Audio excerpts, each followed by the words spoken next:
Primary ignition.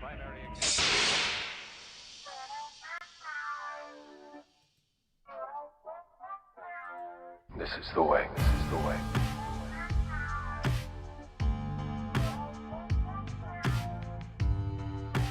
I can bring you in warm, or I can bring you in cold.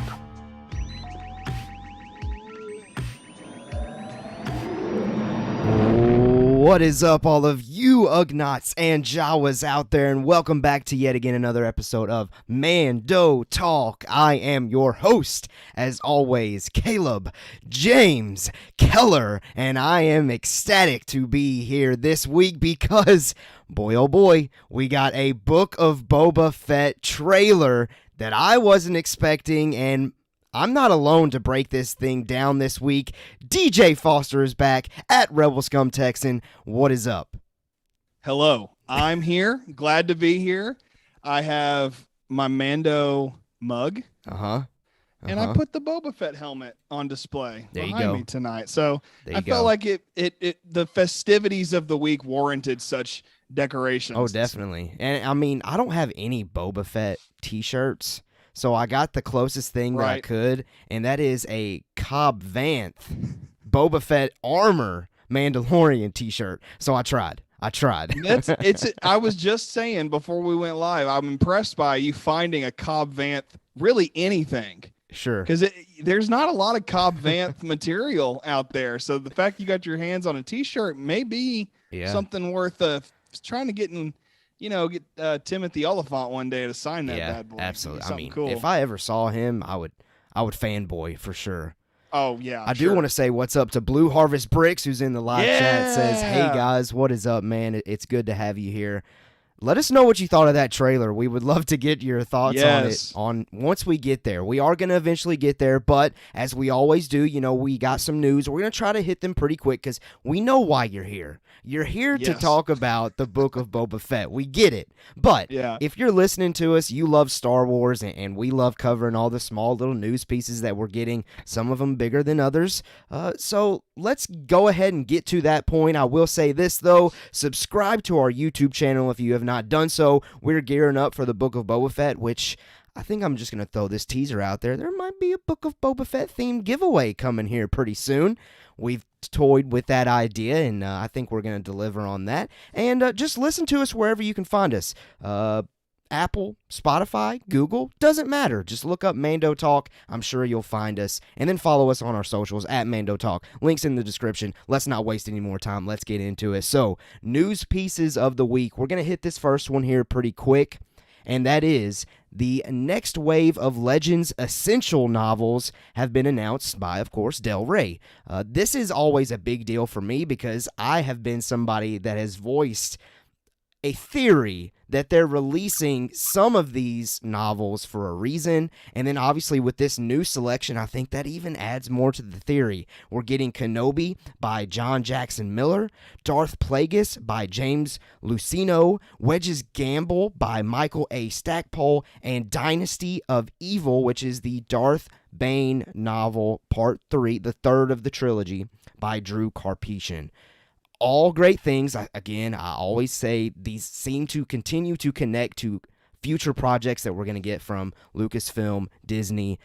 Quick thing for us to talk about just real quickly is, DJ, which of these, if any, are you potentially going to check out now that it's coming out in a Essential Legends format? Well, I think pre-Obi-Wan Kenobi TV show announcement, I would have been very interested. In fact, I know I was interested in that Kenobi novel. I've read a different Kenobi novel called The Legend of Obi-Wan Kenobi. It's great, real easy, less than 200-page read. It's fantastic. But I'm currently reading Darth Plagueis. I picked it up it was a couple months ago now. I went to Barnes and Noble with my brother, and he got a book, I got a book, and it's kind of been sitting on the shelf because I've been reading Light of the Jedi, which I did finish. There you go. That's awesome. But anyway, Darth Plagueis is the one that I'm most interested in. I think you're absolutely right, by the way, with your theory about these Legends novels being pulled into canon in some form or another. In fact, I would even go as far as to say that each one of these novels has something to do with an upcoming project from Lucasfilm. For sure. No doubt. Especially the Kenobi one's obvious. I would say Plagueis and Dynasty of Evil go into Acolyte. Yep. And then I would even say Wedge's Gamble has to go into Rogue Squadron. There's no way they're not pulling from those Absolutely. different things. No, I agree. I definitely agree. Now, for me, I've always heard great things about Darth Plagueis. Of the 4, that's probably the one that I would want to check out because I've heard so many people share how much they love it. It doesn't pull punches. No, it doesn't pull punches. That first chapter it goes quick. Okay. Nice. You really jump into it fast. All right. Well, hey. Don't skip the prologue either. That prologue's okay. Fair enough. Good enough. Good soup. Let us know if you enjoy these essential novel collections. Let us know what you think of these 4 that have been announced and which of those you're most likely to check out. DJ, why don't you hit us with our next kind of quick one that we'll go ahead and get knocked out, since that kind of connects to 2 of those novels we just mentioned. It does in a way. Yeah. Matt Smith, better known for Doctor Who, and I know him from The Crown on Netflix. He was great on The Crown, but he was on the Happy, Sad, Confused podcast, excuse me. And he basically kind of just not spilled the beans about what his potential tie to Star Wars Episode 9, The Rise of Skywalker, was potentially going to be. Mm-hmm. And his quote from that interview, basically he just said this: it was expected to be a big deal. And this is the quote: "It was going to be a big shift in the history of the franchise." Mm. Caleb, our question: what type of role do we believe that Matt Smith may have played? For me, and I don't know why I keep coming back to this, and this might be completely wrong, and probably is completely wrong. I have a feeling that the original rough draft script of Rise of Skywalker, whenever Palpatine becomes younger again from, gaining energy from the dyad, I always thought that, okay, that would have been the moment that Palpatine would have went all the way back to his younger self, and that would have been Matt Smith. That's my current theory. Okay. That's my personal theory that's probably way off and probably way wrong. I think that's a little out there. I think that, we knew that the Colin Trevorrow script had something to do with the title being Duel of the Fates. Mm-hmm. And I heard rumors from every direction you could imagine that they were going to pull in the Clone Wars Mortis arc. Yeah. That Chosen One type thing. And the thing I saw was from this guy. I want to shout him out on Twitter. His handle is @GengusDingus. Solid handle. But I'm just I saw him retweet this from a 2019 tweet. Uh-huh. And so I was like, wow, this is 2 years ago. And he's basically saying that he thinks Matt Smith would have played the son from the Mortis arc. He had the father, the daughter, and the son. And he even goes as far as to say that Richard E. Grant would have been the father. And what's the actress's name that played Zori Bliss? I'm blanking. I'm blanking name. Too. Regardless, she was supposed to be the daughter. Mm-hmm. They cut out Matt Smith because they couldn't make his, I don't know, just who he is as an actor work in Rise of Skywalker. But they kept the other two and gave them roles they felt made sense. That's kind of his theory. I subscribe to it. It doesn't sound that off the wall to me. So that's my thinking on Matt Smith. But you know what? Whether or not he was intended to play that character or a younger Palpatine clone, which is what we heard a lot about too. Yeah. Your theory on it, I feel like, is just way out there. Uh-huh. But a lot of people believed that. And so maybe I'm the way out there one. I don't know. No, I mean, equally, I think regardless, I feel like Matt Smith's role would have been way out there.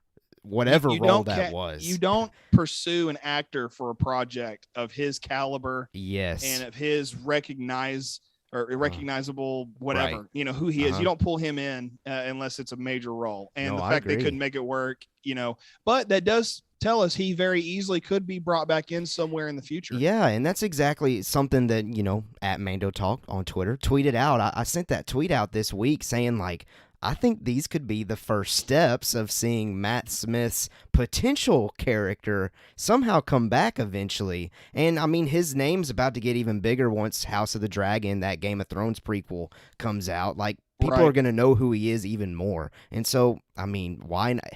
He knows what he's doing. He's throwing it out there for a reason. Like, hey, I mean, I'll go play in Star Wars if they give me that opportunity again. So we'll see, though. All kinds of speculation regarding Matt Smith and what his role would have been in Rise of Skywalker. And who knows, maybe we'll see it some way, some platform later down the road. But you let us know what you think of that crazy speculation.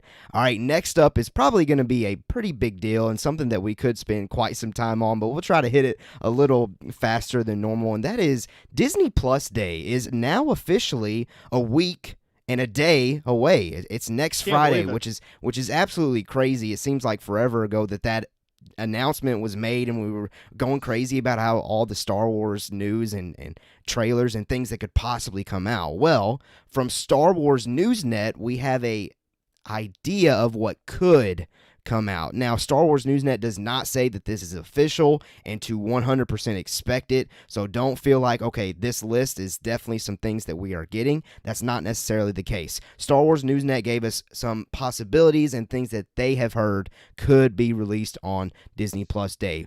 A Bad Batch Season 2 teaser, a sizzle reel for both Andor and The Mandalorian Season 3, a potential for an announcement about a new animated series. And we'll come back to that in a second. And then the last thing, a Kenobi teaser. And I think, for me personally, that Kenobi teaser is probably the most likely of all of the things there on the list. That's just my personal opinion, though it might be my personal preference. But let's backtrack there for a second. Let's go back to that animated series announcement. This past week, there was a rumor online about a Darth Maul Crimson Dawn animated show being produced at Lucasfilm. This is something that I have been calling for and wanting to see, honestly, and I've ever since Clone Wars Season 7, the final season, that thing set up two shows. It set up the Bad Batch, and it's already done the Bad Batch, and I think it set up a Darth Maul Crimson Dawn crime syndicate show with that little scene where he's talking to all those different crime lords. That's just my opinion. I think that they could execute on that if indeed this is the case. DJ, what do you think of that animation possibility? Yeah, I'm holding out for a Crimson Dawn related series to have something to do with Han Solo from Solo Star Wars story. Sure. I am a big advocate for the Make Solo 2 Happen campaign. Mm-hmm. I bought the hoodie. I own the hoodie. It's hanging in the closet right now.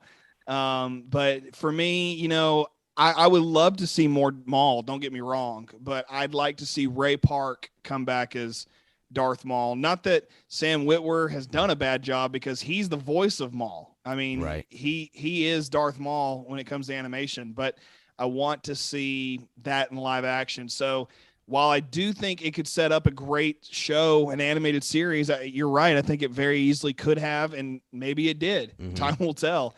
But I'm holding out for the Crimson Dawn stuff to come into live action and bring us back to Alden Ehrenreich's Han Solo, which is what I would love. And we've got a couple people who've joined the chat asking a couple questions. Blue Harvest Bricks is saying, do we think we'll get anything from Disney Plus Day, which we are going through right now. So I hope we give you some answers here in a second. But then also Caleb Richardson, he says, I wonder, with Disney Plus Day being this big event Disney is focusing on, I wonder if Disney Investor Day will be as big as it was last year. I would say no. I bet that they're going to put a lot of the eggs in that basket for Disney Plus Day. You took the phrase right out of my mouth on that one. I really do think that Disney Plus Day is their effort of making a big event like DC Fandom we talked about a few weeks ago. This is Disney's version of that, essentially. I think that's what they're trying to do. No, I think you're 100% right. I think that the Disney Investors Day last year really kind of stunned the people at Disney at how many people watched it. I know it wasn't like you couldn't just turn on Disney Plus and watch it. I had to stream it from my phone to my Apple TV. Yep, I did the same thing. Even then, I had to leave during the Marvel one and go do something for like a couple hours and come back. And so when I got home, I'm still trying to listen to it on my phone and watch it. Yeah. But I couldn't do it because I was off doing something else. So when I got home, I almost missed all the Star Wars stuff. Yep. Or whatever it was that was before that. So I was like really glad that I caught what I did catch. And I freaked out just like everybody else about Kenobi and Ahsoka and all that. So, I think that Disney Plus Day is going to be that thing, For sure. going forward, because they realized we have something special here. Yeah. Let's just put it out there for everybody. Yeah. Now, according to this list from Star Wars Newsnet, DJ, on this list, what has you the most excited potentially? Well, definitely the Kenobi teaser. Yeah. I mean, it's because of Ewan McGregor. He's been telling people, hey, it's not going to disappoint. We know Hayden's going to be back. And so, I'm expecting a small tease, with him there, maybe in some capacity. There has so much potential for what they can do. That's the one I'm hoping to see the most. I got to tell you, I don't want to see a sizzle reel for Andor. I've already seen one. Yeah, that is kind of weird that and that's kind of getting to the next question that I had there, which is perfectly fine. Like, anything that surprised us, Andor getting a sizzle reel is a surprise. And also Mandalorian season 3 that just now started shooting a couple weeks ago. It's too soon for that. Yeah. I feel like when Mandalorian season 3 is mentioned there with sizzle reel, it might just be here's some nostalgia, emotional, let's pull on your heartstrings. These characters are coming back. We hate that you didn't get them this year like you've been accustomed to, but you are getting Book of Boba Fett. So get over it, people. We're getting Boba. Let's go. Yeah, to everybody, I mean, I've seen several people like, we're not getting Mandalorian stuff this year. I was like, so what? You've got Boba Fett. Like, he is the original Mandalorian. So just count your blessings and move on. That's kind of how I look at it. That's true. I know we're Mando talk. I love the show The Mandalorian. I think it's one of my favorite pieces of Star Wars content. But it's still weird. It's okay to wait, and it's going to make next Christmas that much sweeter. It'll be the first time I get to enjoy new Star Wars content potentially with my daughter when she's born. So I'm really looking forward to those days. So, yeah, that's cool. We've got a lot more people jumping in the chat with us tonight, man. Blue Harvest Bricks has jumped back in there and he's wondering maybe get some more news on Acolyte. I certainly hope we do. It'd be interesting. Because it's supposed to start filming early next year in 2022. And then Caleb Richardson again says, I'm holding out hope for a revival of the Star Wars Underworld concept. Oh, I forgot about that. Yeah, that I don't expect that personally to ever come around. I think they're going to use those. I think they're actually going to use that concept in the Book of Boba Fett, just not Coruscant vibes. Tatooine I was going to say. Instead. I was going to say they might use that in Andor as well.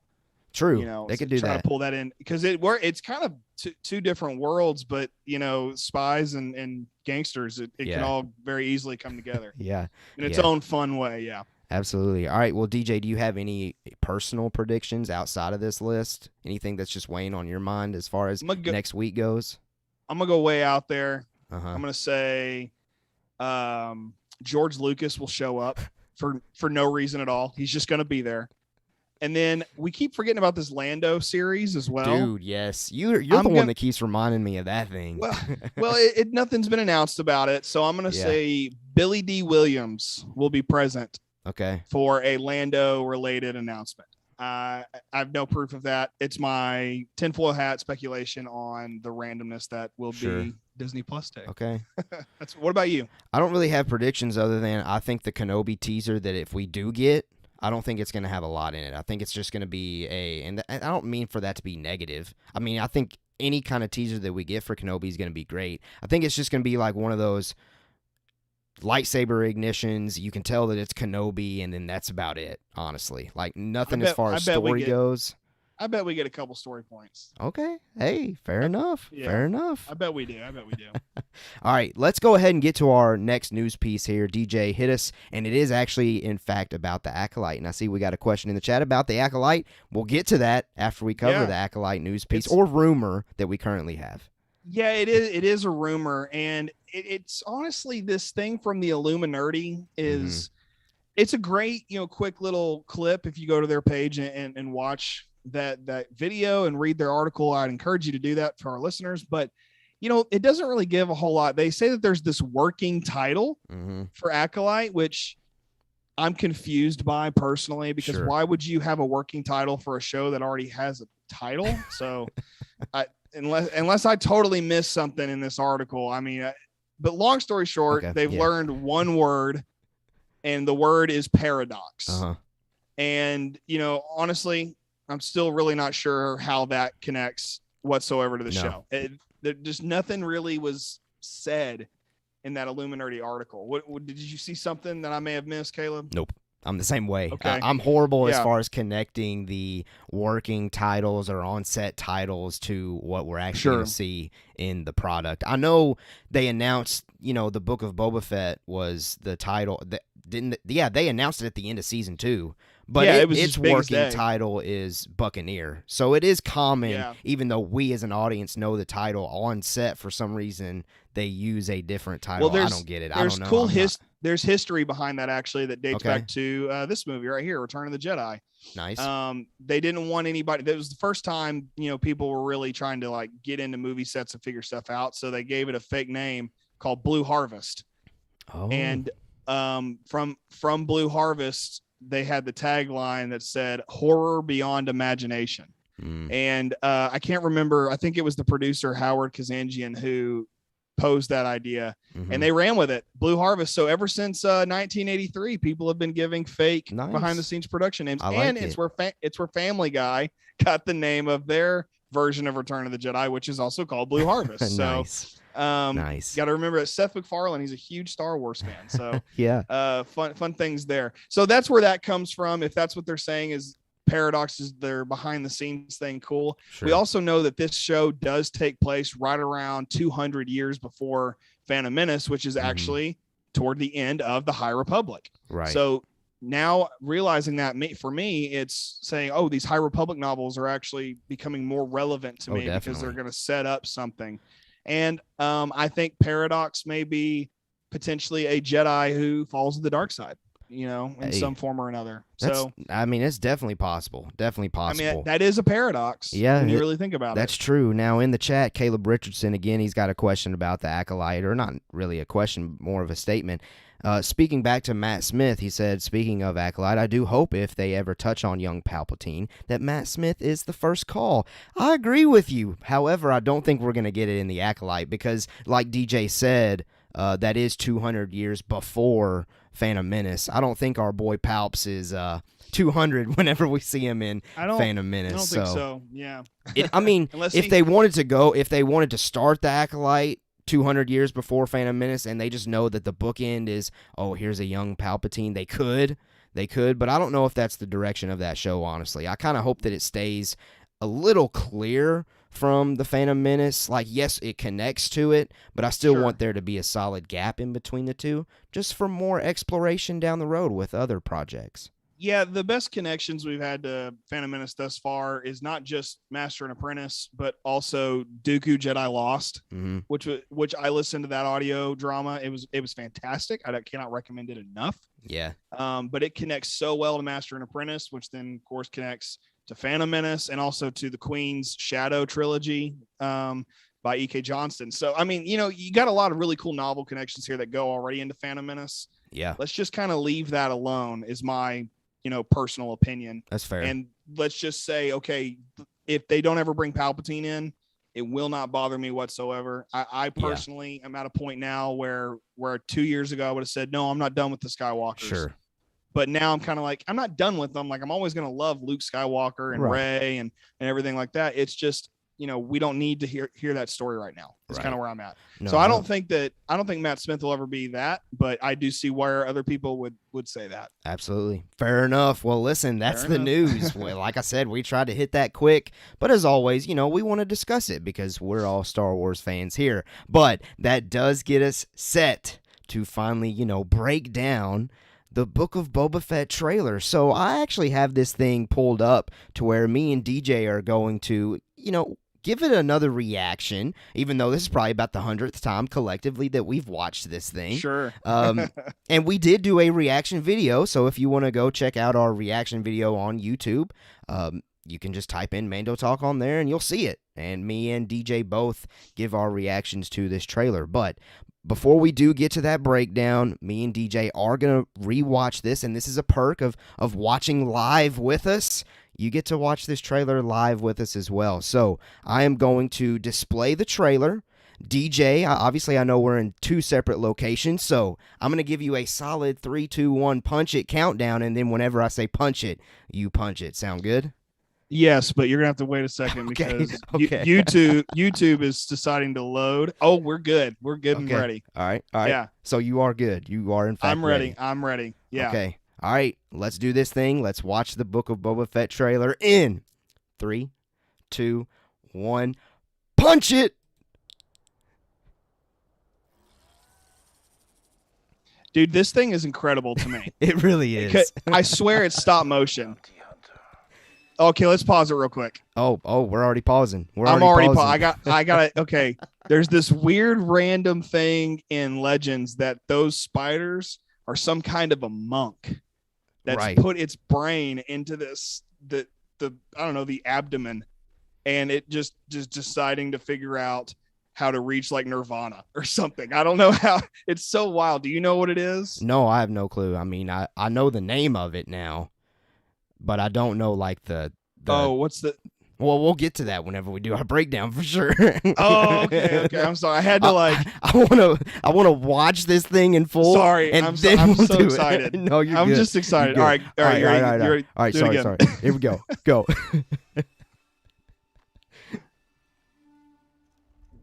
I've heard otherwise. We just need to take a second to appreciate him putting the helmet on, and then the Lucasfilm logo was something we both got nuts over. Dude, it really was. It really was. I know that you sit on the throne of your former employer. Man, I still get great vibes from that. Yes. We kind of get that Mandalorian connection here where they're all pulling guns on one another. Yep, 100%. I intend to rule with respect. That is straight up Godfather. Great shot. Good fellas. You were all once captains under Jabba the Hutt. I'm here to make a proposal that's mutually beneficial. Yeah. I mean, it still gets me going. I just love this trailer, dude. The Tuscan Raiders, I can't wait to talk about that. Yeah, that Tuscan Raiders alone is enough. They can do a whole episode on Tuscan Raiders. Yeah. What prevents us all from killing you and taking what we want?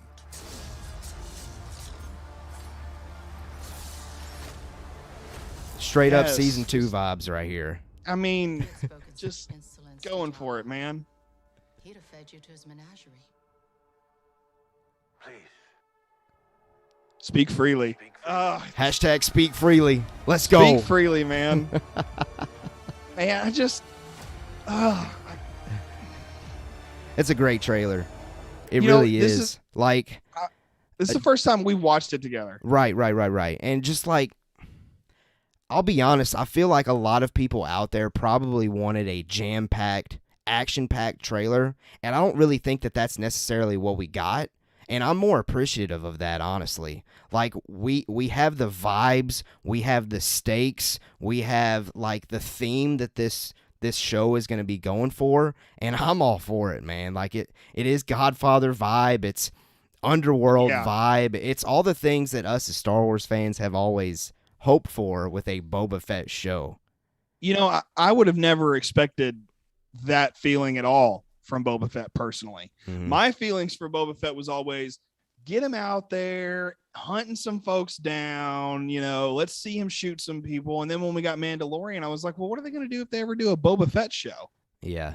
And now we're here with this, and this makes sense. It's still not what I would have expected, but I got to be honest with you. I'm a huge fan of the Godfather trilogy and also Goodfellas. I love gangster mafia movies. Are just so good. So this is giving me all those kinds of feelings, and I'm with you. It just you're gonna have to tell me to shut up a lot. No, you're good. Honest with you. Well, let's do I'm this. So stoked by let's this. actually get into the breakdown, and what I'll do again for those of you here on YouTube is as we're kind of talking about different things, I'll play the trailer, pause it whenever we get to the thing that we're talking about, just so you can kind of see what we're saying. But I promise, podcast listeners, you're still getting the greatness. You're still gonna get all the visuals that you need because you've seen the trailer. Everybody's seen the trailer. You know exactly what we're talking about. I mean, it was like #1 trending for like 3 days. Yeah, and rightfully so. Rightfully so. So the first thing, obviously, is this opening shot that, for me, I know my reaction at least, I'm like, what the heck is this? Well, apparently this connects somehow to Return of the Jedi, and you can actually see this in some way. I need to obviously do a rewatch of Return of the Jedi. It's been a hot minute. But the name of this thing, and I might pronounce it incorrectly, is Bomar Monk. Yeah, that's it. Yeah, and again, for me, it just looks like a robotic spider carrying some form of liquid in a little bowl. I don't know. DJ, what are your thoughts on this little thing? Yeah. No, the Bomar monks, I learned about these, like a year ago, very randomly. I think I saw something on Twitter from Wikipedia. Mm-hmm. And they said something about today's characters, the Bomar monks. And I was like, what the heck are the Bomar monks? And I started looking into it. I'm like, oh, that's that weird spider thing from Return of the Jedi that you see when C-3PO and R2-D2 walk into Jabba's palace for the first time. Yeah. And it's just kind of in the background and it goes out the door and you don't see it again. Mm. Well, the Legends EU stuff always kind of said, yeah, it's a monk that's basically put its brain in a jar, and they're trying to like I said when I so rudely interrupted the rewatch, is they're basically just trying to like reach some sort of form of enlightenment is kind of what I gather from it. So it's wacky and it's weird, but from what I understand, Phil Tippett, I think it was Phil Tippett, I don't know, somebody said that's stop motion. It's not CG.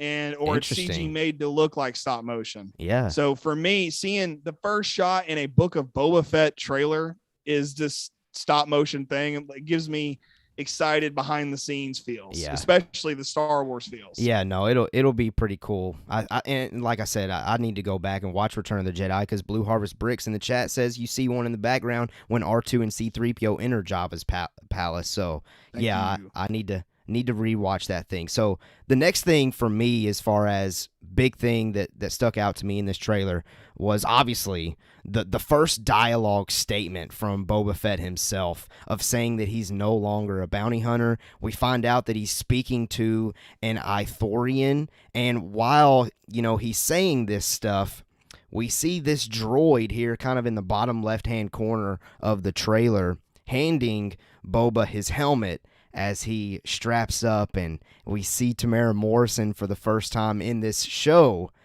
put that helmet on.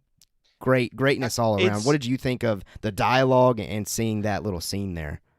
He says he's not a bounty hunter, which it should have surprised me more. It didn't. I think that he's been out of the Sarlacc pit long enough, and I guess living with the Tuscan Raiders is kind of, we'll get to that in a minute. But he's been doing his thing, and he's like, I don't do that anymore. I'm here to take control of this is kind of his thing at this point. Yeah. And it makes total sense to me. That's what he would be doing now. So, but I think it's very important that we see Tamara Morrison put that helmet back on. Oh, no doubt. And like, I don't recall watching him put the helmet on in Mandalorian season 2. I think it was just cut to he's wearing the helmet, and I don't think about that. I don't think we ever saw him take it off, and put it back on or anything like that. So, watching Tamara Morrison put the helmet on, I think, is important for Star Wars fans of Jango Fett, fans of Boba Fett. It's a big deal, and it shouldn't be taken lightly. I will say that little droid, I think, might be a pit droid from Phantom Menace. Dude, that would be a great connection. I would love it. I would love it. But other than that, just where we're at, that's what I've seen. The palace in the background looks great, as always. Definitely. And we touched on the iconic Lucasfilm logo with Fett's paint on it. Like, come on. Yes. Like, those small details get me going. I know we've probably talked on that too much, but whatever. I don't care. I love logo variations. I'm kind of a font nerd. Yeah. And I think it's great. Yeah, well, hey, I love it. Next thing that I wanted to mention, this mysterious voice, the Ithorian that responds by saying, I have heard otherwise, sounds way too familiar to Din Djarin's Mando. Yes. People have been talking about that like crazy online. I mean, when your main character from another show is already doing voice acting work, I really hope this isn't Pedro Pascal, because that's going to mess me up. If I know that's Pedro Pascal, it's going to make me feel weird the whole time. I don't think it is. I don't know what they're going for with that, because it does sound very similar. Well, I mean, I know that I think it was in Rebels, there was an Ithorian who wore a translator who, when they spoke, it came out English or basic, as it's in Star Wars. So it could just be the standard voice, I mean, and we just don't know what the standard voice is or something. I don't know. And it's just, we're only going to wait just a few weeks before we really figure it all out. But at the same time, it's still weird for now. Yeah, definitely. Well, the next shot here in the trailer, Boba and Fennec both are walking toward this very interesting looking location, this building.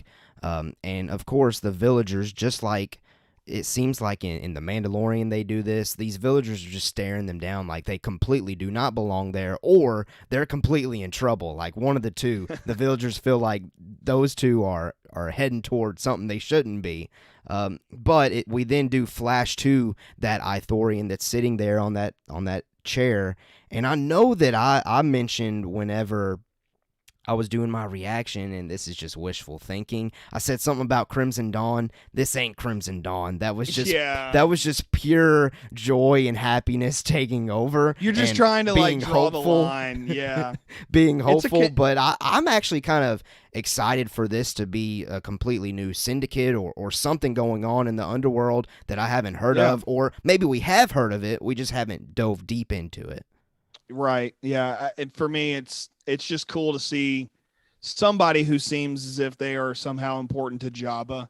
Mm-hmm. And now Boba's kind of trying to take that too. That's kind of how I look at it. And speak to that quote that the Ithorian says when he says, "You sit on the throne of your former employer." That one really got me going too.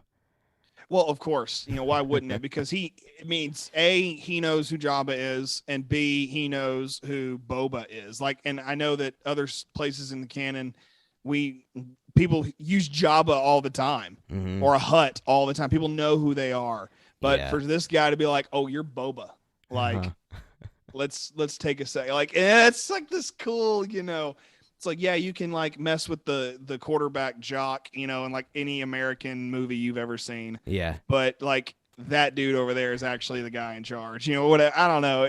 It's kind of the vibes I get, if that makes any sense. Yeah. No, I get that. Well, the Ithorian's cool. Yeah, definitely. And this location that we see in the trailer, this overlooking of this city that the Ithorian and that group is located in, is really cool, in my opinion. Now, tons of speculation here as far as where this is. I know Blue Harvest Bricks in the chat was saying, "What planet do you think this is?"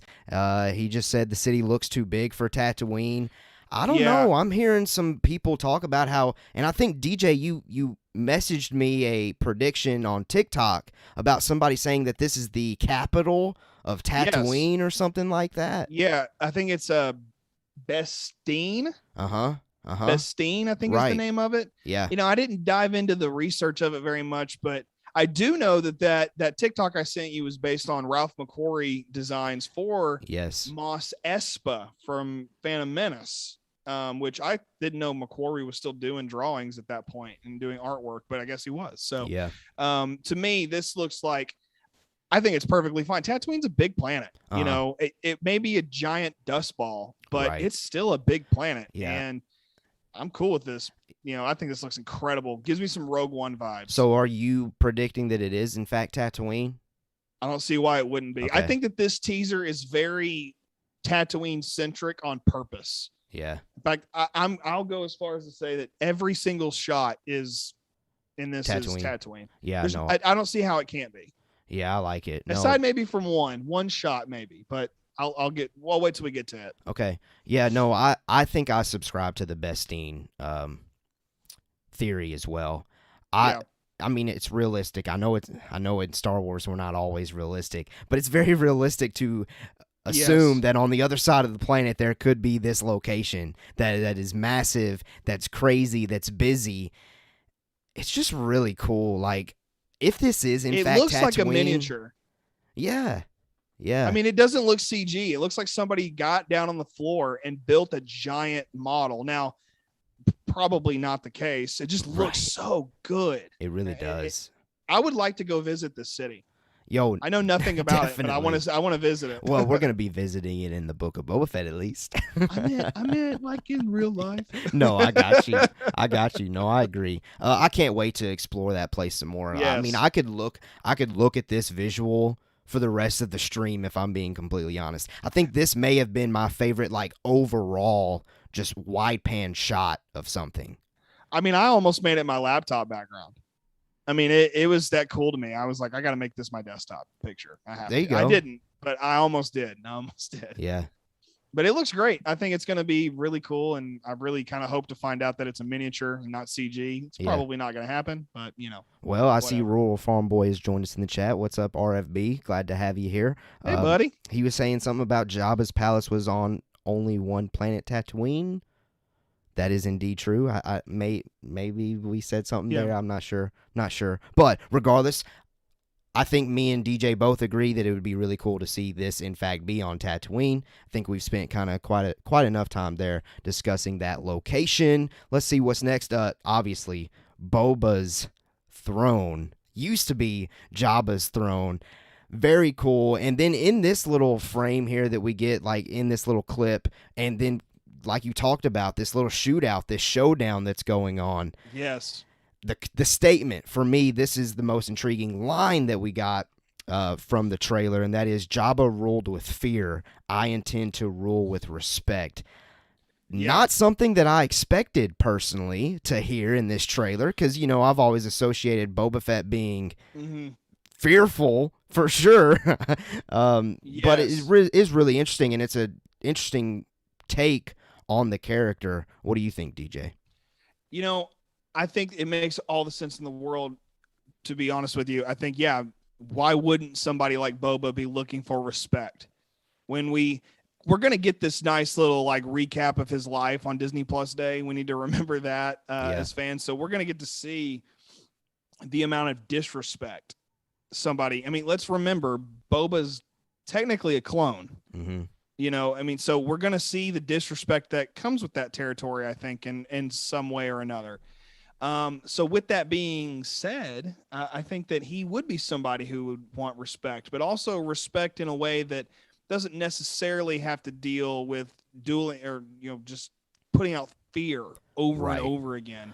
I will say, as far as that throne shot, go ahead. You were going to say something. No, I was just going to say that I think as far as respect goes, obviously with these crime lords that he's surrounded by later in the trailer, I mean, they've only known one person to answer to, and that's Jabba the Hutt, for so long that obviously it's going to take them a little bit to be okay with this other dude that just showed up. But this ain't no other dude now. Like, no, it's Boba. I have a feeling that's the only thing that's throwing me off a little bit, is like, okay, surely they know of this guy and they can't just talk to him and say to him whatever they want to. Well, they may say, okay, like Fennec says, you were one, you know, they're captains that are sitting around there. And we're going to get to that line here in a second, but she says that, and then you got to kind of think, okay, well, they view themselves maybe as a hierarchy and a little bit higher on the pedestal, or not the pedestal, the totem pole, if you will, than Boba. And Boba's like, listen here, man, I'm in charge. You know, you can say what you want,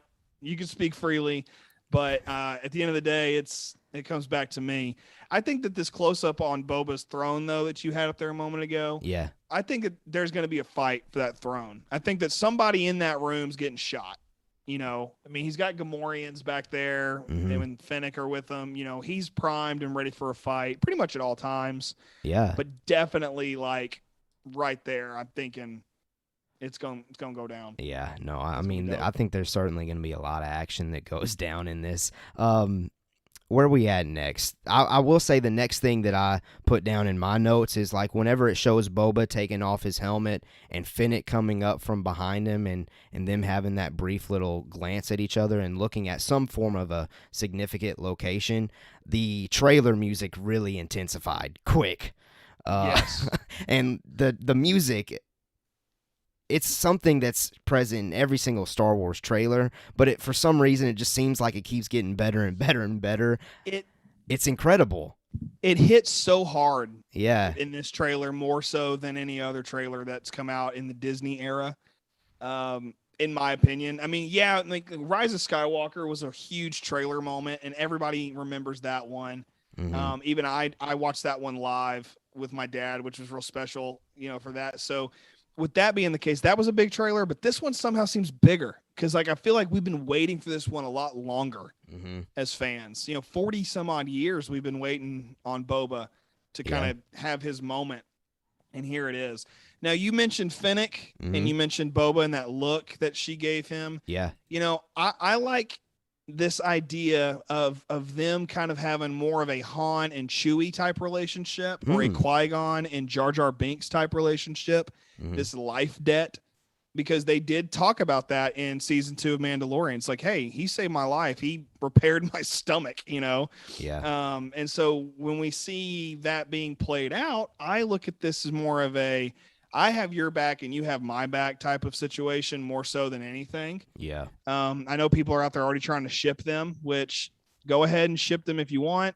It doesn't make any sense to me. No, I don't think that that's the case at all. And something that really made me excited about this trailer was how heavy Fennec was present. Yes. And how important her role is going to be. Yeah, I mean, Ming-Na Wen's not somebody, again, she's on the same level as Matt Smith to me. You don't bring somebody like her in if you don't intend to use everything she has, and she's one of these people who's clearly going to give her all. And she's very clear about that on Twitter. She's always talking about what she puts in on a day-to-day basis in any role she's a part of.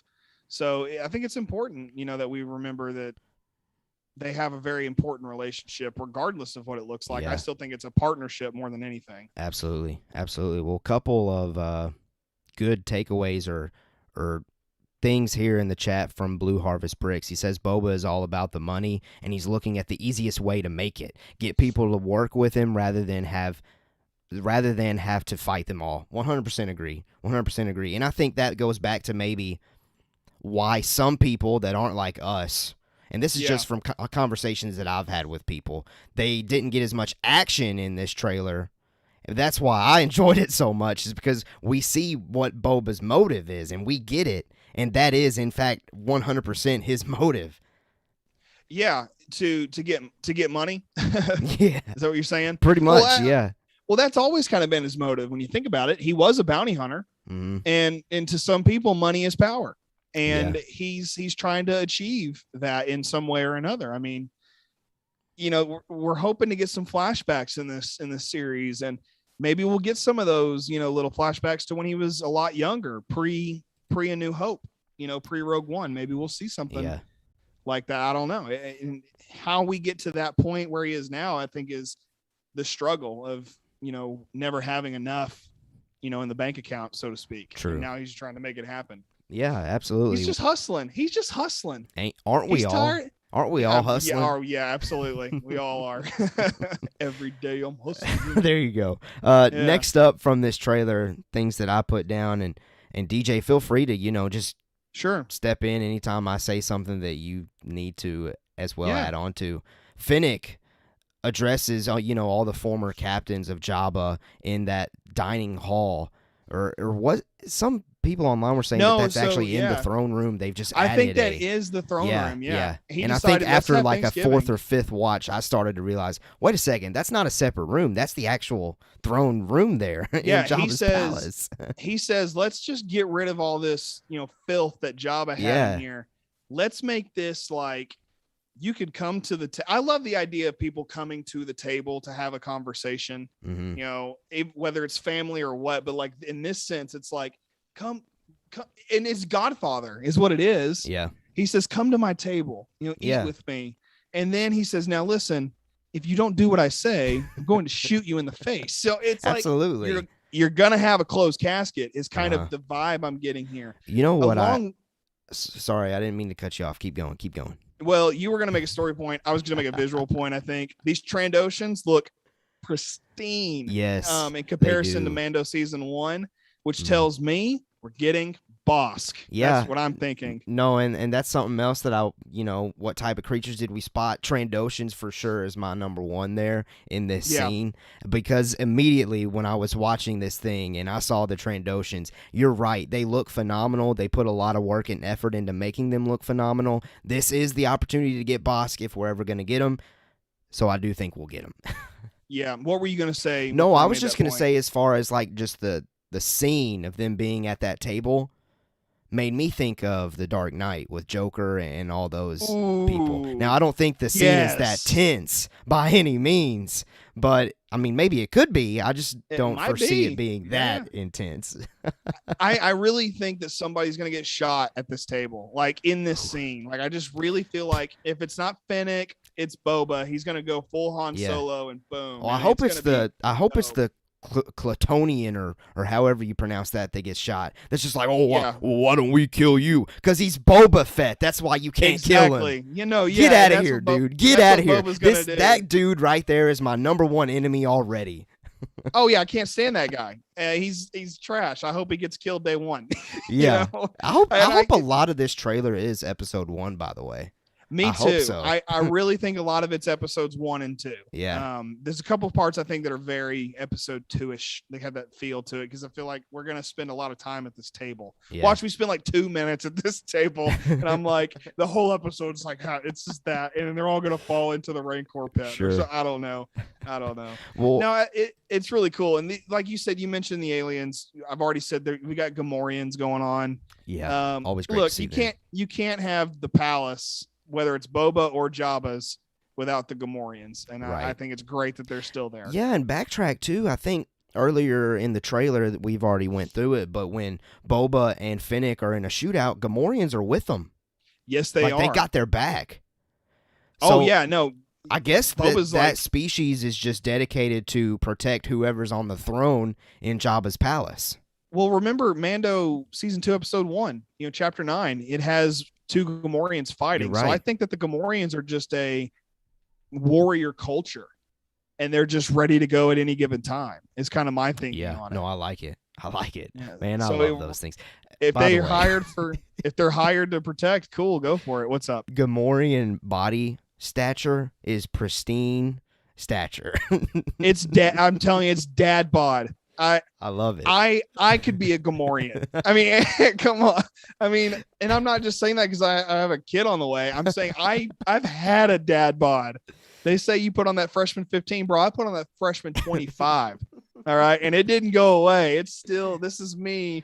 There you when go. I started college almost 10 years ago. So that's hilarious. Oh man, I started college 10 years ago. But anyway, they've got their dad bods, man. Put me, John Favreau, if you're listening to this, call me. Casting call. All right, everybody. We can eat whatever we want to, and then we'll be able to be Gomorians. Yeah, absolutely. That's what that's what I've been aiming for my whole life. I don't know what you're talking about. There you go. In this next shot here that I have freeze framed is Boba, making that statement of wanting to propose to the group something that's mutually beneficial. Now, speculation, theorizing. DJ, do you have any wild thoughts on what this proposal is other than just working together? I mean, it could be similar to a Darth Maul in the Clone Wars, going to all the syndicates and saying, we're going to team up and go take on Mandalore. I don't think that's what's happening. Sure. I don't think Boba's like, I'm going to go take on Mandalore real quick. I do. Other than that, no, I think it's just listen, let's work together. Yeah. I'll make a little money. You make a little money. Mm-hmm. It's a win-win, and I think that this is really where it pulls into the Godfather element, the mafia movies, Goodfellas. I mean, honestly, this whole trailer, I was like, I gotta watch Goodfellas. Yeah. I mean, have you seen Goodfellas? A long time ago. I don't remember a lot of it. Oh man, Goodfellas is such a good movie. Yeah. Like, and it's and we're not. This is not a Goodfellas podcast, excuse me. But anyway, I think we're getting a lot of really good mafia type stuff, and I'm so here for it. I think it's no doubt. It's so cool. I agree. That's what I think's happening here. That's the proposal. Yeah. I agree with your take. I just didn't know if you had something crazy in mind of being something way out there. The next thing that I wanted to talk about was this shot of Boba and Fennec on the top of the palace, just looking out, and this great scenic view. I love that. I think even in my reaction, I made a comment about the curtains that Boba had up. Boba's a decor man. He's all about decor. I think he is. Well, look at he was born on Camino. I mean, it's not like it was dirty there. Honestly, now I'm looking at this again. Mm-hmm. It kind of reminds me of Aladdin. Like, I feel like the carpet's going to come through and they're going to fly off. It's going to be Slave One's going to come flying in and they're going to, okay. That's what it's going to be. The people that are shipping Boba and Fennec are there obviously Aladdin diehards. Big time. And the Gomorians are the tiger. Oh, gosh. Oh, we have discovered the plot of Boba Fett, right? There it is. It's just Aladdin. It's Aladdin in Star Wars. Oh, my gosh. Man. No, I will say that I think that's Jabba's private quarters. Uh-huh. And Boba's just said, this is mine now. Man, and he's got... How does Jabba get up there? Come on. He's got to get winded. Well, elevator, a lift. Sure. You got that kind of stuff. But I know that in One Piece of Legends content, Jabba the Hutt had the doors to the cantina on Mos Eisley widened so he could walk through it. So who knows what that dude has going on in that funny. palace. That's great, yeah. man. Next thing on this trailer that really caught my eye, Tuscan Raiders. They're seen walking through. It kind of looks like a little sandstorm or just a really windy condition. Now, for me, we've talked about this heavily in the past about how Tamara Morrison has talked about how this show flashes back occasionally. Yeah. This shot could be, if there's going to be a shot from this trailer, this shot could be an indication of maybe getting an answer behind Boba's escape from the Sarlacc pit. At least that's my personal hope. Yeah. Any other potentials or any other ideas from you, DJ? 100%. As soon as we see this shot in the show, we're going to pan down. There's Boba in the sand. There's no way. I tweeted that just so I could be like, there's no way this is not what's happening. Like 100%, that is what's taking place. I'll even go one step further, though. Okay. We saw Boba with not his Mandalorian, armor. Mm-hmm. He's wearing a tunic. Mm-hmm. He's got a gaffy stick. Mm-hmm. I think that he spent, remember, it's 6 years removed from Return of the Jedi. Yeah. I think he crawled out of that Sarlacc pit pretty quickly thereafter the explosion in Return of the Jedi. Yeah. And he spent 6 years living with the Tuscan Raiders. He became one of them. His face is pale because he wore their mask for that period of time. I think that this is going to be one of those things that plays out throughout the series. Yeah. In Mandalorian season 1, we got flashbacks to him as a kid. Mm-hmm. I think in Book of Boba Fett, we're going to get flashbacks to him going from Sarlacc to where he is now. Or it could do one of those like popcorn type things where it's like, here's how he was found. Okay. And in this episode, we see him training with a gaffy stick. And then at the end of the series, we get that final, this is how he got out. I think, honestly, we need to prepare ourselves. Lucasfilm knows that we want to see how he got out of the Sarlacc pit. Mm-hmm. They're going to wait as long as they can and milk that cow before they show us. Yeah. It won't be till the end of the series. I'm going to say that, staking my flag in that now. So all that from this one shot. I mean, I think that that's the safest bet we can make at this point. Couple of things that I thought of when you were talking about that. Number one, I think that connects to Blue Harvest Brick's question a moment ago when he said, what's your theory on why his skin looks so much better than in Mando? And I think that kind of does connect to your theory of maybe he put on a Tuscan Raider mask and he was just out in the sand nonstop 24/7, and so his skin just got rough, and now he's in a palace. He's able to take care of himself a little bit better. He's freshened up a little bit. I saw somebody on Twitter. It's one of the shippers, the Bo Fennec or whatever they're calling that ship name. They said something like, Boba knows how to do skincare now because he got a lady in his life. Right. And like, isn't that hilarious though? He's like, he's got his eyebrows. Yeah. So he said someone showed him how to draw those things in. And I was like, that is so funny. Yeah. I think it's hilarious. So no, I definitely have always kind of agreed there that he, as soon as he gets out of that Sarlacc, he hangs out with the Tuscans for a while and he makes that connection. And even to go with your theory here, do you think maybe that, with the gaffy stick and the weed eater, as I like to call it, think he could be the second one to the right in this shot?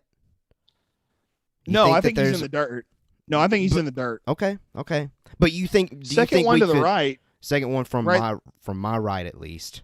So the one that's got the letter Y over the top of him? No, the letter X over the top of him. Oh, okay. That's your left and my right. Okay. There you go. Yeah, this guy, right? Thank you so much, man. Doing Zoom is great, but at the same time, so many challenges to overcome. No, I don't think that's Boba. Okay. I was just questioning that because you were talking about, him training with it and learning their ways. I mean, there he is with that same weapon that he had in Mandalorian season 2. Just a possibility. Just wanted to ask. No, I think in this shot he's on the ground. Okay. Like he's dehydrated, dying in the desert. I like it.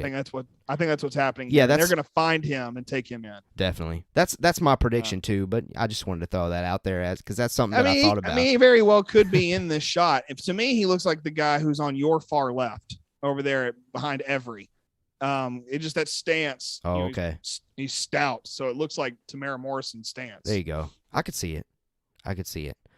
Let's see what's next on this trailer. The Twi'lek is the next big theory about takeaway that for one me. Too. Yeah. Man, you're killing these theories tonight.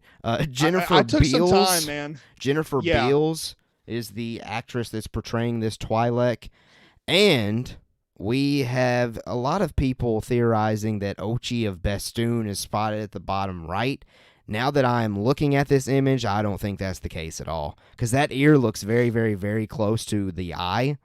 I think that's an ear. I can't tell, honestly. I can't tell, but it looks like an ear that's very close to the eye right here on it. That's just my personal opinion that's definitely not Ochi. But what do you think of the Twi'lek, DJ? What's your theory? I don't think that's Ochi for sure. I'm not subscribing to that idea. Now, the Twi'lek, this particular... What's the actress's name again? I didn't write it down. Jessica Biels. Sorry, Jennifer Beals. Jennifer Beals. Okay. That's what I thought. I just wanted to make sure. No, I don't. She's supposed to be kind of a bigger name actress. She was in Flashdance years and years ago, but you don't bring in somebody who's known unless their character is important. Oh, definitely. And my theory is this is where Jabba got all of his slave dancers, and she is a slaver. Yeah, I think I've seen that theory quite a bit online. Oh, cool. Yeah. I haven't seen anybody else say that, so it's nice to know I'm not crazy. My biggest connection, though, to previous content would be in Clone Wars when we go to the Zygerians, and the queen of the Zygerians, is kind of the head slaver. And this really gives me those vibes, really gives me those feels here. And I think that I don't know why Boba would go to her, because Boba doesn't seem like somebody who's caught up in, having slaves. I think that's why he put a dinner table in the throne room. Right. But with that being said, she's an important character, and we need to make sure we know who she is, I think, is going forward. That's my theory for now. No doubt. Did you have a different theory? No, honestly, and you know what? That actually kind of brings me to a discussion point here, kind of pausing from the breakdown. Mm-hmm. In the past, I have been somebody that definitely gets into theorizing and speculating from trailers, but I found myself with this trailer not really wanting to do that. Like, for some reason, I just find it kind of refreshing right now going into Boba, and honestly, right now I have zero expectations, zero predictions, and it's kind of refreshing, honestly, and I kind of want to try to keep it that way as much as possible.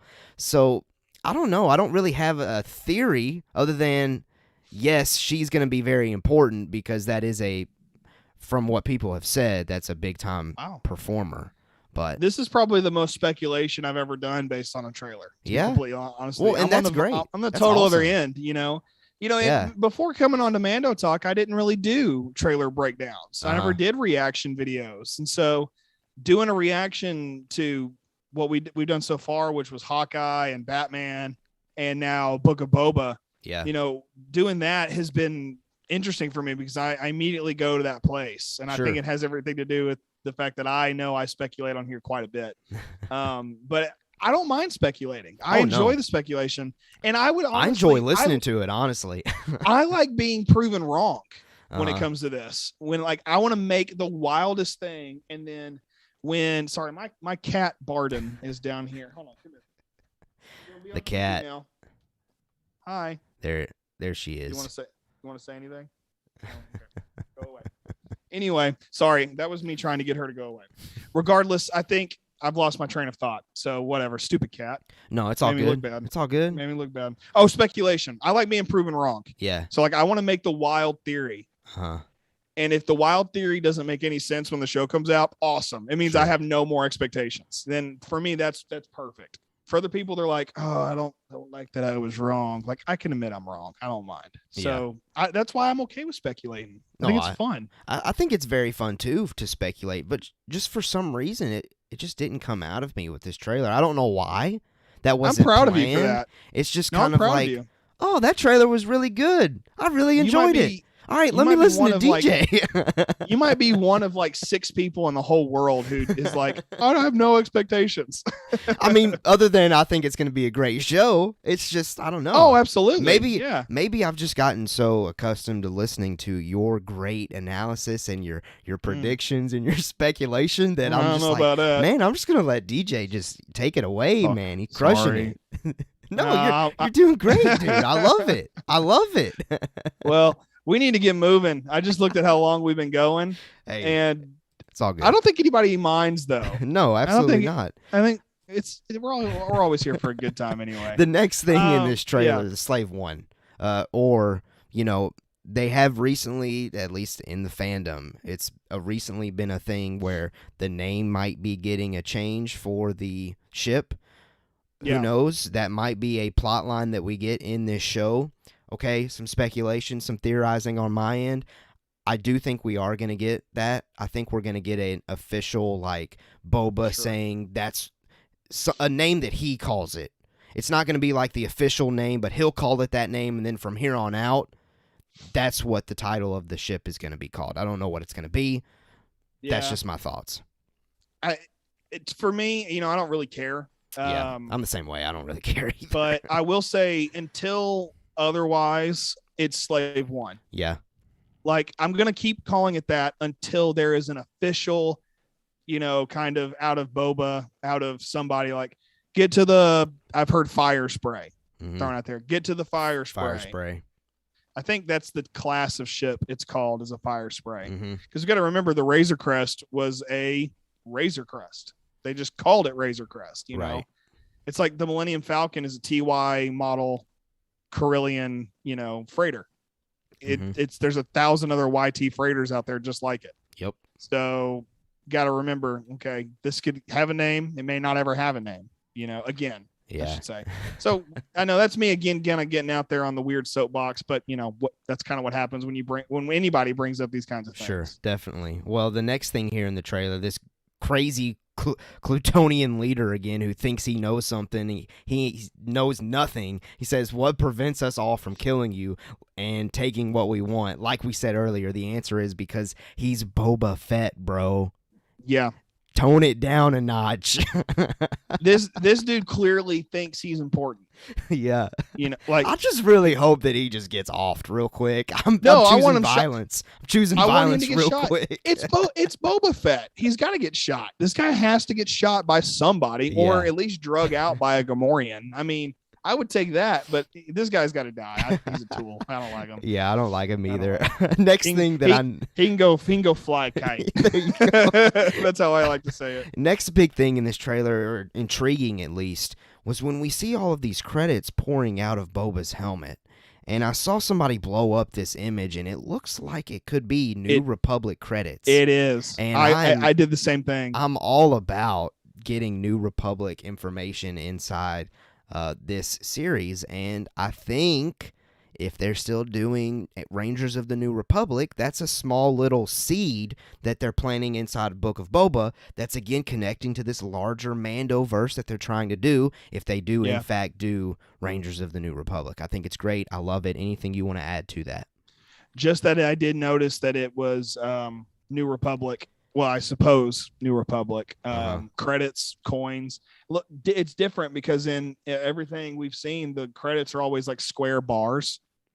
and now we're getting a legitimate coin. I think that's an interesting note to say. And for the sake of continuity, it's different now. Yeah. So that's cool. But it definitely has that rebellion symbol on there. And that's cool. But along with that helmet, you know, you may have made a note of this too. The helmet rolls. It's not the first time we've seen the helmet roll. And the clones. Yeah. And as soon as I saw that, I thought Boba's helmet hitting the ground is just like Jango's helmet. And I think that is what triggers the next couple of shots of him going hard on these dudes with these red shields. By the way, those red shields are very reminiscent of something in this novel that I have displayed behind me. Somebody in that has some red shields at some point, but there's some good cover art out there of that if anybody wants to look into it. But all that to say, I think that helmet hitting the floor, hitting the ground, he's just like, no, you will not disrespect that. And I'll chop your head off instead of somebody chopping off my dad's head. Like I think Boba is a person of revenge. I think he is a person of revenge. And I think that we should be ready for a certain level of brutality. Yeah. If you will. And we definitely get some brutality in this sequence whenever they're surrounded. And he does take one of their sticks or something. I don't know what those are called. They got some sort of electrical energy there at the end of it. Yeah. Total season 2 of The Mandalorian vibes when we first saw Boba Fett in action, whenever this sequence goes down of him just smashing the dude to the ground, getting the stick, smashing it into him. It was really cool to see, really great vibes. And then we get this really cool line from Finnick. If you had spoken such insolence to Jabba, he'd have fed you to his menagerie. Menagerie? Menagerie. I looked that word up, and it said something about a collection of, like, creatures or animals or something. That's your Rancor, that's your Sarlacc pit, that's your Reek, if you go back to Attack of the Clones. Right. Yeah, it's whatever he wants it to be, I guess. Whatever his collection of creatures is. It's the weird frog thing that's out in front of the palace in Return of the Jedi. There you go. I used to crack up at that scene when I was a kid. I loved that scene so much in Return of the Jedi. I thought it was so fun. Oh, RFB said that in the trailer that's a vibro axe. Oh, okay. Good to know. Well, that's what the Gomorians were using in the fight scene in the beginning of season 2 of Mandalorian then was a vibro axe. So maybe they're a similar or the same weapon, you know? Thanks, RFB, man. Yeah, absolutely. I'm glad you saw that. Yeah, I did not notice that at all. I thought they were new. I thought I'd never seen them before. But yeah, I do. I think I recall those now. But final shot here in the trailer. The line, please speak freely. Oof. That is one of those speak freelys that is quite scary, if I'm being completely honest. No, I don't know what's coming next. And I feel like some killing is going to be coming next, though. Well, that line and then the scene or the shot they used with it is, again, Godfather. It's the opening to the first Godfather movie where you've got Vito Corleone sitting in his office playing with a cat. And he says, you come to me on the day of my daughter's wedding. You know, he goes into this excellent speech by Marlon Brando. I need to watch Godfather. But you know, to me, that's what this reminds me of. So speak freely. It's like, go ahead.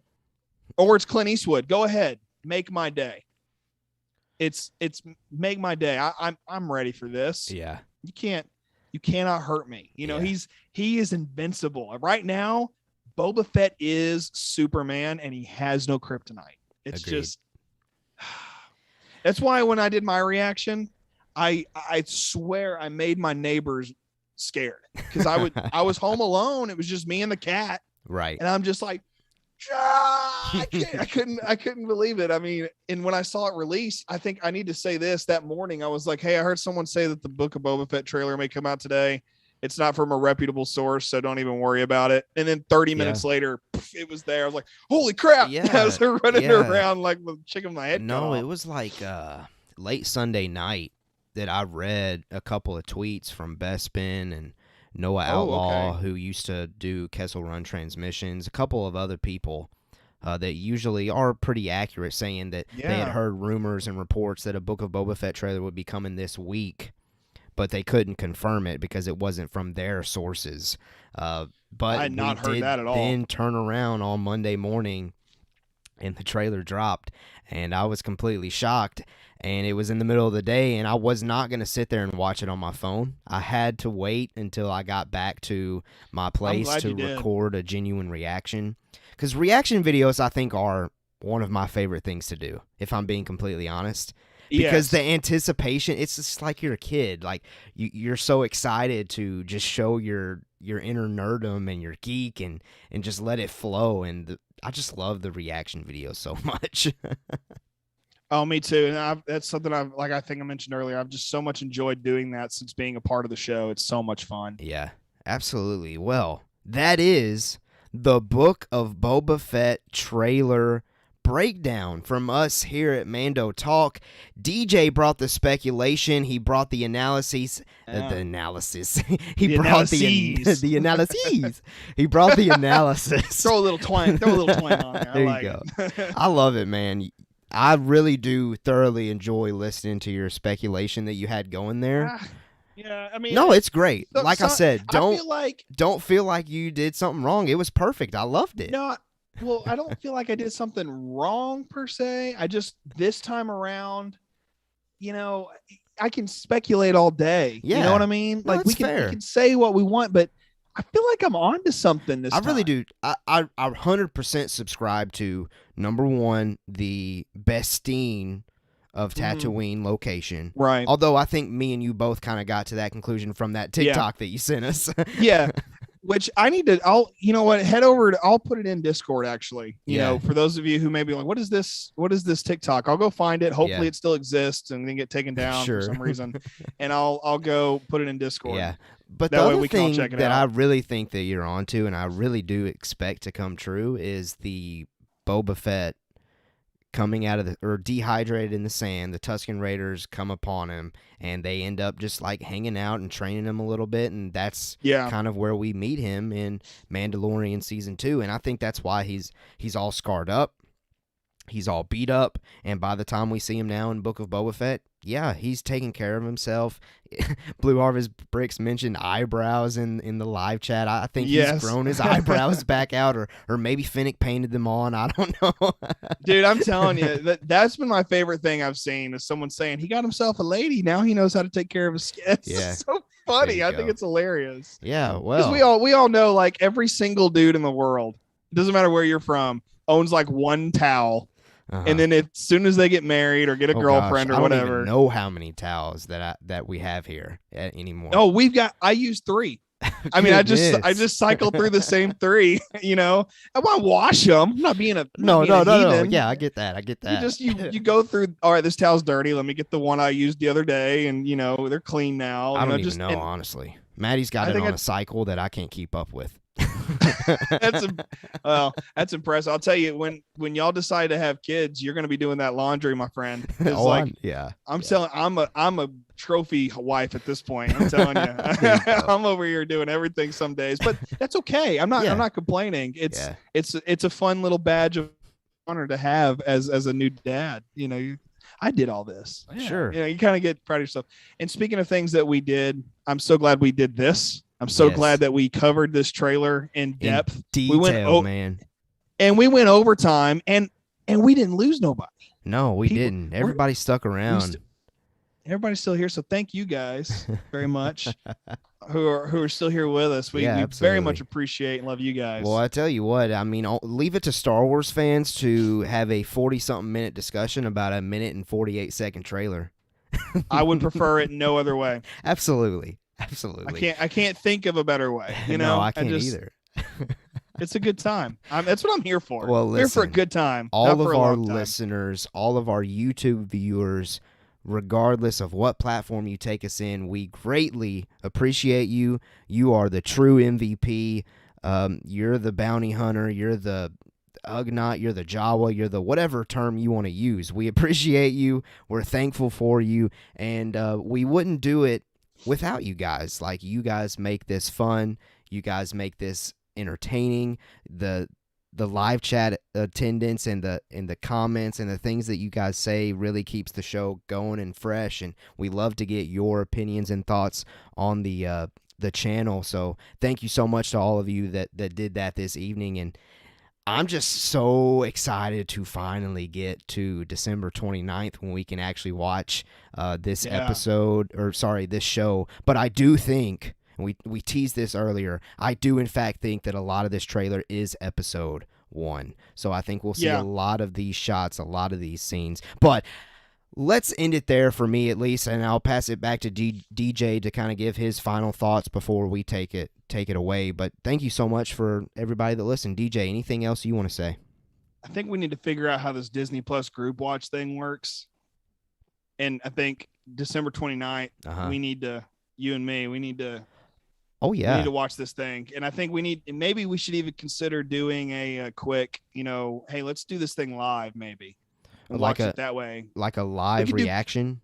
We could do a commentary of sorts. Like you play it on your end, I'll play it on my end, and we'll just watch as we go, kind of a thing.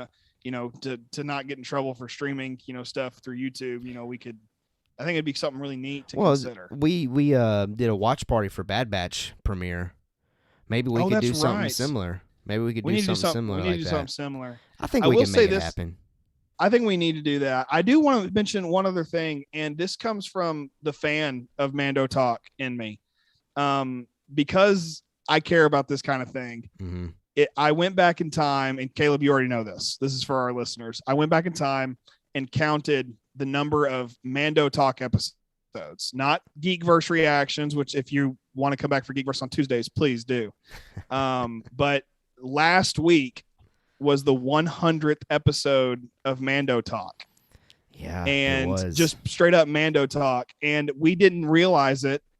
And I remember telling Caleb, like, we got to do something for that 100th episode. And I don't think either one of us even thought about it. But I wanted to say from me, the fan, to you, Caleb, congrats on 100 episodes of Mando Talk. I'm just glad that I get to be a part of it. I think that's incredible. 100 episodes is a big deal. Yeah. I mean, anytime you see a TV show get to 100 episodes, they're like, this is the 100th episode. That's true. And I think it's important. I think it's important that we take note of that for the sake of the show, that we've made it to 100 episodes. I think that's incredible. And you're the one putting in so much work behind the scenes. Mando Talk would not exist without you. So thank you for, that. It's equal effort across the board, from everybody that started the show to everybody that's doing it now. I've had way too much help from other people to take all the credit. I mean, you crush it with the notes. BA crushes it with the visuals. We have all kinds of people doing all kinds of different things behind the scenes. So it's a group effort. And I'm just thankful for people that want to listen to us for 100 times. I mean, that is kind of crazy. Yeah, we also wouldn't be at 101 as of today without those of you listening and watching. Our 103 subscribers, I believe. 103 subscribers. Thank y'all too. I mean, it goes such a long way, and it makes me want to continue doing this. Definitely. It's so much fun. So that was I know it's a long-winded way of saying the last thing for the episode. Sure. But I wanted to make sure everybody knew that we are celebrating that. Whether it's a big deal or a small thing, we're here celebrating it, and it's a really cool deal to be a part of. Absolutely. Well, Mando Talk will continue for the next 100 to continue to cover the Book of Boba Fett, the big, massive year of 2022 that's coming soon, and we will always be here to do those things. So we can't wait till next week, where we are actually going to start our Boba Fett kind of coverage. Like, we're going to start getting you hyped up, amped up. We're going to do like a character analysis week by week by week, as much as we possibly can. So can't wait to start that. It'll be our Boba festivities. Boba festivities. I like it. I like it. All right, let's get out of here. We hope you have a blessed week. And as always, we have spoken.